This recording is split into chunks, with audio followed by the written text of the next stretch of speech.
Are we draining? What's up, Coach Hunter? Hell yeah, we're draining. Yeah, we draining. They uh they went ahead and sacked up in the second quarter and got done what you wanted them to get done. Yeah. I mean, there was a lot to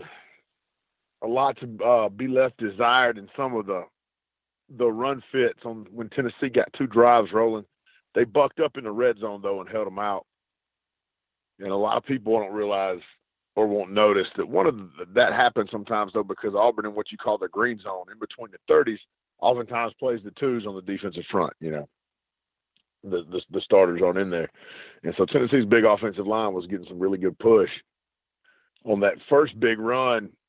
You look at it at first glance and think, oh, where was the linebacker fit? But the first big one was Truesdale.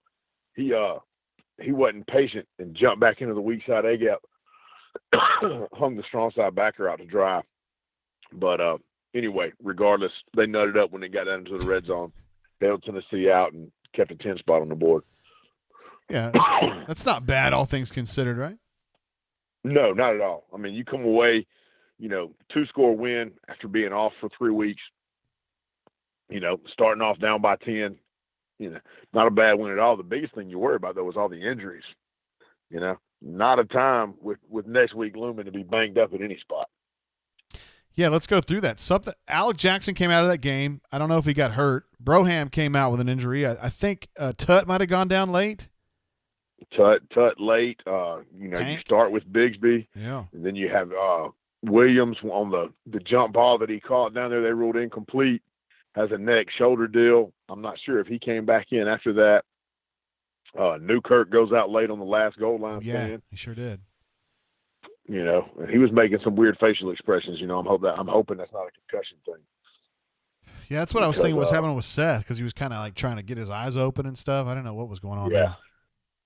That or something, a neck strain where there's a neural issue up there that's causing some tension.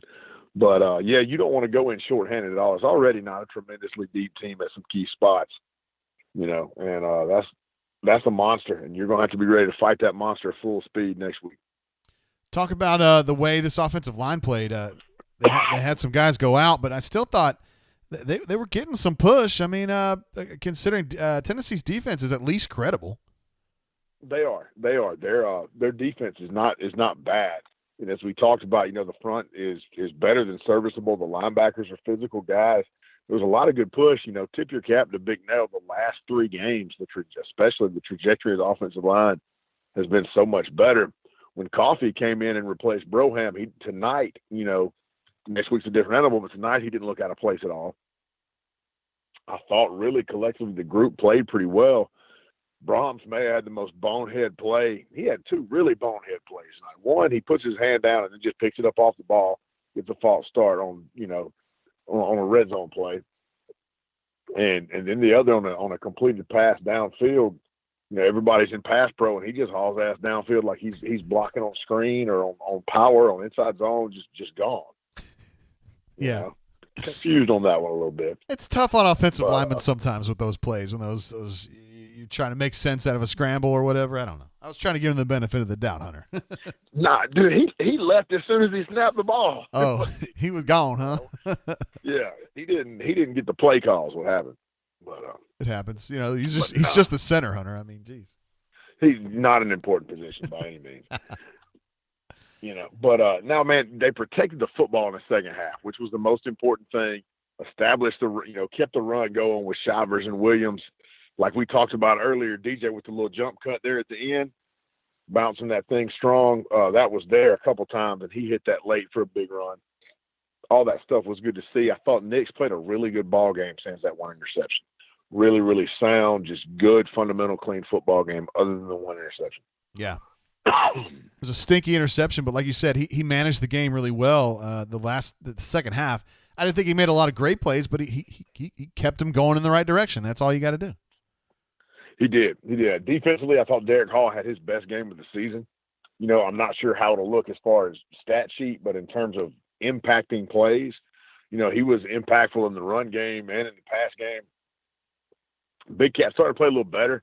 He's not a guy that's going to generate sacks, but he does generate pressures that move the pocket and at least get the quarterback uncomfortable or force him to someone else. So that was big several times tonight, having Guarantano have to step up in the face of pressure coming in the middle. Yeah. Because he had good pressure from the edge. Sherwood had another really good game. That dude's just really consistent, playing good ball. Had a big sack as a blitzer. Was really sound in coverage for the most part. He's an impressive football player. There was a point there.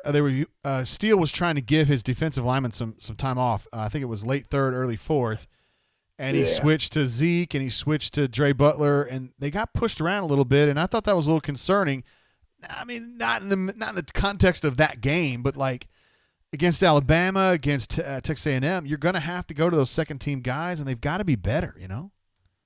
You are, but now too, you got to tip your cap though to the interior of Tennessee's offensive line is stout, like stout.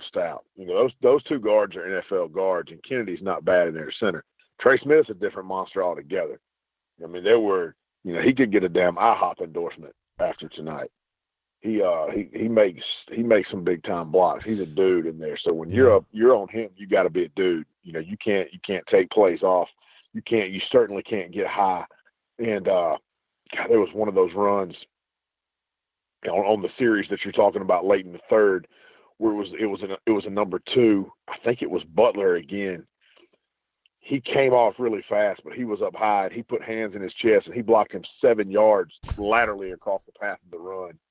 It was a lot of movement. But you're 100% right. Those second tier guys have to be able to come in, play with good leverage, play with good technique, and hold their ground.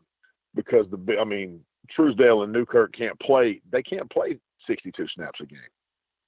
They've got to be in the 35-38 range. Yeah, that's what I was thinking. Just too many snaps for them tonight. But he was trying to help them there in the late third, early fourth quarter to kind of give them a little bit of time. So yeah.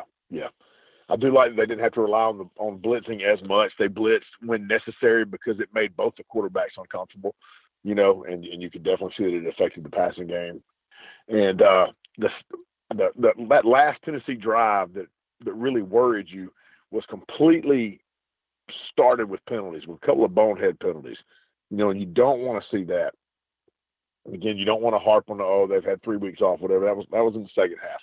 Going to have to be really disciplined in these next 2 ball games to be competitive. No free yardage, no bonehead penalties. Yeah, this game next week, man, that's going to be an absolute it's going to be tough, man. I was giving it early about 5% chance for Auburn to win this football game, but it's going to have to start with no turnovers, that's for sure. It's going to take to keep it competitive. To keep it competitive, no turnovers. Do a solid job with time of possession. It can't be fast 3 and outs. And Auburn's going to have to win the special teams battle, which when they beat high-ranked Alabama teams, they usually do. Special teams usually play a huge role in it each time. So that's the thing. Don't turn the ball over. Keep time of possession competitive and win special teams. Win that phase of it, and then you give yourself a chance. What just kind of going back on this Tennessee game? Give me some letter grades, just kind of off the hoof here, off the hoof. I'd say the offensive line improved again. Other than Broham's miss on pass protection situation, they really look pretty good as far as no blown obvious assignments, and that Broham miss, and then Brahms taking off down the field. I'd give those cats a B+. The number 1 defensive line group, probably give them a B or a B-. They did get moved a little bit as well, but not consistently. They did get some pass rush with just 4 without blitz. I thought the DBs played pretty well, other than McCreary getting a little lazy with his feet and having to grab a couple times late. Yeah. I'd go B's across the board at most places. I'd probably give Nix an A- though, man, because other than that interception, like I said, he just really sound football tonight. Yeah, good football. Tailbacks, man, even with Tank out, they were still good. I mean, Shires was good. DJ got a little bit better in the second half, I thought, so they were good there. They were, which that's, those guys were high-ranked football players coming out of high school. It's not like it's a bunch of 2-star cats that nobody had heard of that they pounced on. DJ came on late and everybody wanted him. Yeah. Shivers was a 4-star coming out that Gus coveted. I mean, those guys have potential to be really good backs. So you like to see them able to carry the load and able to make some plays there. Talk to me about that touchdown run where you texted me and you said, hey, that's DJ doing what he should be doing that maybe Shivers wasn't going to do. Can you kind of recall that play, specifically what he did that it really kind of intrigued you? Yeah, it's the front side, the strong side zone read. where they're running inside zone with the back to the strong side of the formation. And the quarterback, instead of reading backside, he's reading front side. And in the first half, they ran it with Shivers, and you've got a 3-tech. You got a B-gap defensive tackle right there. All right, and if they run the inside zone and the linebacker collapses and the 3-tech holds the B-gap, but the end plays wide with the quarterback, the track of the run is A-gap. But if you can be patient and let the double team move that 3-tech inside and then make one cut outside the tackle, in between that space that the tackles move the 3-tech and the end is going to play quarterback, there's a huge lane right there, but it takes good vision and an extra half second of patience. And it was there early, and Shivers didn't hit it. He bludgeoned right on into the A-gap, and got 2 or 3 when he could have got 15 or 20, maybe even more. They came back to it late, and DJ hit it perfectly and scored a touchdown from about 12 out on that last TD. Yeah, we might have to do that one. Do a camera eye on that one. Yeah, that'd be a good one because you could compare both plays and it would give you a really good perspective on what we're talking about. Interesting. All right, Coach Hunter. Good stuff as always, man. Always some good football talk with you, bro. Hey, man, big week this week. And, hope we can have another cordial, jovial, festive conversation this time next week. That would be appreciated. I'd like that. Or we can just be drunk and angry. That's more like it. All right, brother. See you, Jay. Appreciate you. Bye. Hey, caller, how you doing? Welcome to the show. What you doing, Jay? Is this Powerman? This is Powerman. What up, Powerman? No, not a lot. Chilling at the lake with the kids. Ooh. Yes. So I think the most important thing today, Jay, is that Kirby's star is waning. Like, so Auburn beat Tennessee. Good, yes. Nobody outside of an Auburn fan or a Tennessee fan cares. But if you watch Kirby today, that as an Auburn fan, it's really important that it's clear his star is waning. He's not going on some sort of save and run. What? Yeah. So the score today, what's that? 31-24, right? Yeah, and so they play. And Mississippi State had 48 players, or however many they had, and just a very bad Mississippi State team, and his team didn't play hard for him, and they gave up a bunch of points. And Mississippi State was in it until the last minute. So let's take positives for the day. We beat Tennessee, and Kirby is not going on some sort of Nick Saban run at Georgia. So that's good. That's good, right? Sure. I don't like Georgia very much myself, so I'm fine with them flailing at home to try to beat a really bad Mississippi State team. I'm good with that. That's right. I So wonder what they have left. I thought Bo was really good today. I thought I've never understood Shivers getting the carries that he does, because I think DJ's a really good back, and I think absent Tank he would have been a starter. But it's really weird that Shivers is getting the carries that I think DJ deserves. Well, he's explosive. Shivers is, but as Hunter was saying earlier, I don't know if you had a chance to listen, but he thinks I missed it. He thinks DJ's vision is way better than Shivers. So it's kind of 6 of one, half dozen of the other. They have different strengths. Right. No, I think DJ's a really, really good back. And man, it's kind of average as Auburn is. A win at South Carolina, and everybody's talking about you. Yes. And I don't think this team would be any better. Like I think they flailed at South Carolina. They just shit the bed in a way that I can't believe. But I was saying this during the game, Powerman. Like, if they had won that game and Auburn is 6-1 right now, would you feel any differently about this team? Because I wouldn't. I wouldn't. No. Like, it's really a problem for college football that the consolidation of talent at Georgia, Ohio State, Alabama, and Clemson is really messing up the product. Interesting. That they're so far ahead, you mean? Yeah. Because if you look, and I heard it on, I think it was Bill Packard's show on ESPNU, and he broke down the number of 5-stars at each one of those. And it's something like 75% of the 5-stars in the SEC are to Alabama and Georgia. Something like 60% of them in the ACC are at Clemson, and like 65% of them in the Big are at Ohio State. And when you have you just can't compete. It's not a good product if all of them go to 4 different schools. Okay. Because I mean, like, truthfully, there was not a watchable game on before Auburn because I care about Auburn. I didn't watch anything today. I didn't either, for what it's worth. Yeah. I mean, because usually, don't care. You know, you think about like a college football Saturday, and you want to go watch. You're going to watch games that, like, we had on the background. In the background, we had Ohio State. No, we had Ohio State and Indiana on, I guess, and I guess Indiana played with them for some time, and then we had on Northwestern and Wisconsin. Yeah, which is the whitest game ever. Whitest. You know, hey, in the chat, War Eagle notes, War Eagle 0008 is a great brain drainer. Yep. He says they need to expand the playoff for no other reason than to encourage high-profile kids to pick schools not named Bama or Clemson. I think that's the part of the answer. Maybe part of it. I think it's part of the answer. Yeah.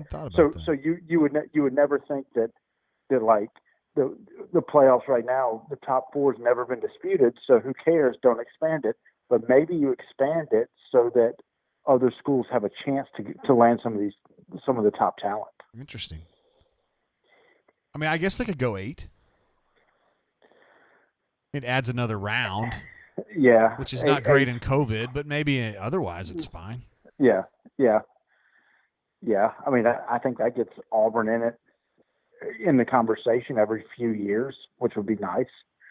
But right now, you literally know who's going to be in contention before the first kick before Labor Day. And that's not good for the product. Yeah. These are good points, and I had not thought about that stuff, Powerman, so it's appreciated, brother. Yep.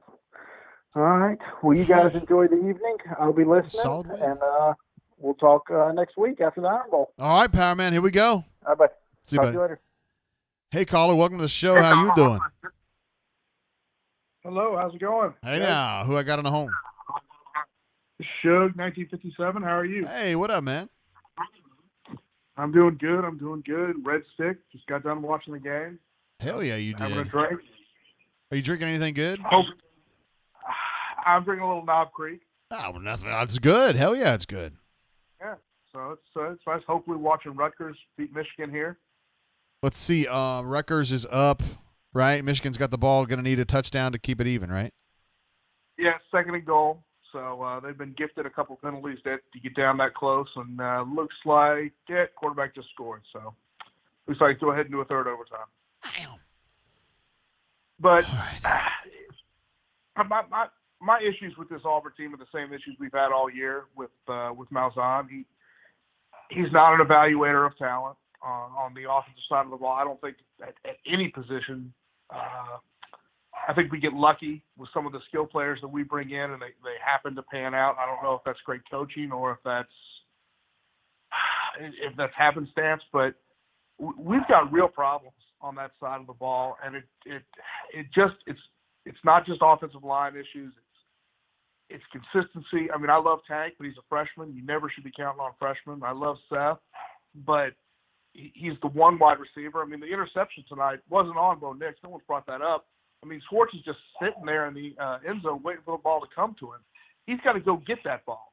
You can't just be sitting there waiting for it to get to you. You got to go get it. And do we really have another wide receiver outside of Seth Williams that you think would go and make a play, would go actually get the ball when we needed it? I mean, we can throw bubble screens to Stove and to Schwartz, and they can hopefully make a play, but we don't have a wide receiver that can go get the ball when we really absolutely need it. And I love Kevin Steele to death, but he puts he puts good guys on the field. We do a good job, but we're not as talented as Georgia. We're not as talented as Alabama on the defensive side of the ball. So still we decide to either step it up in the recruiting game. We're always going to be playing second fiddle, third fiddle, fourth fiddle to some of these teams. Yeah.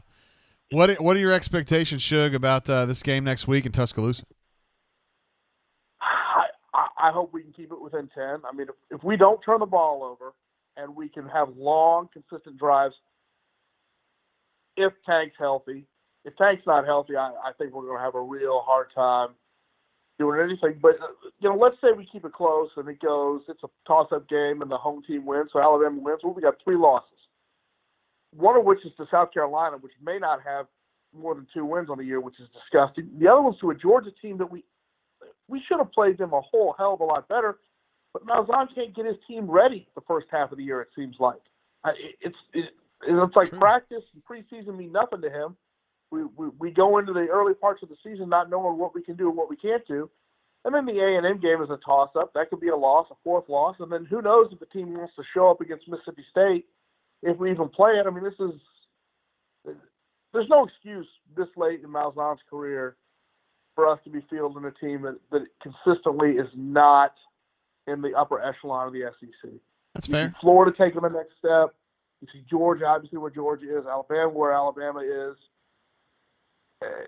There's just no excuse for this, but it's typical Auburn. I've been an Auburn fan all my life. I'm 43 years old, and we're going to be mediocre consistently. I'm tired of expecting us to be any different, I guess. That's understood. But basketball is a little bit different, though, Shug. Well, yeah, I'm a huge Bruce Pearl fan. Again, we're going to be young this year, but it's like a little kid on Christmas. Even though we're going to be young, I expect us to be great, and I expect the baseball team to be a hell of a baseball team again this year. I mean, seems like we're trending in the right direction everywhere, but the one that most folks, care about the most. Yeah, they're not horrible football. They're just kind of they're stuck in the same thing, right? Yeah, I mean, I don't.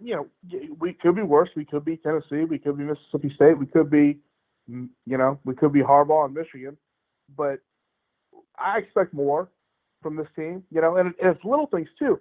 God forbid Bo Nix would have got sick this year. Who was going to play quarterback if Nix rolled an ankle or if he got COVID?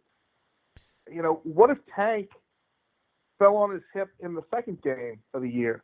When Harold Joyner left the team and we didn't have Booby and DJ had hurt his ankle and Shivers wasn't 100%, who was going to run the football?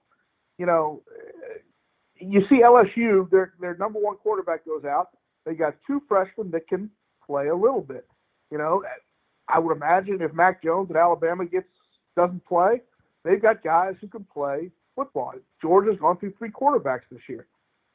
Auburn is even in Auburn's best years, we're real fragile. One thing goes wrong, and then all of a sudden, the whole season blows up. We don't have any depth consistently on the offensive side of the ball. It's frustrating, and that's recruiting. That's all that is recruiting, and I don't know why we can't. I have no idea why Auburn cannot recruit on the level. And people will say, well, it's money, it's this, that. It's not that. It's not that. Gus is just not a dynamic recruiter like Kirby, which I knew Kirby Smart when he was an AG at Florida State. I'm from Tallahassee. And, my God, he's dumber than a bag of hammers. He's not a dynamic recruiter. He just is enthusiastic. And he plays to what those kids, those 16, 17, 18-year-old, 19-year-old kids want to say. Malzahn could do that too if he wanted to. He just seems like he doesn't want to or doesn't understand from one way or the other. And I don't get it. I just think it's his personality. It's his personality. He just doesn't connect well with people. No. But, you can change that. I don't love – I mean, there are aspects of everyone's job if it's not their favorite part of their job, but my gosh, you got to do it. Yeah. I mean, I would imagine you don't really, really enjoy having to kiss ass to 16, 17, 18-year-olds to get them to talk to you about recruiting or Jay Lee more personally, but part of his job. And, sometimes you got to do that. Yeah. I think he's trying to do it now, but he's just so far behind with those skills, Yeah. Well, it's too little too late, Yeah. All right, Shug. I hope you're going to be with us for these. We got basketball brain drains coming up, and of course we got the Iron Bowl next weekend. So I will be. I'm always listening and looking. So you guys do a great job. I appreciate it, and hope everything goes well. Have a great Thanksgiving. Stay out of trouble. Eat more than you should, and hopefully we get a win next week. All right, Shug. Appreciate you, brother. All right, have a good one. See you, man.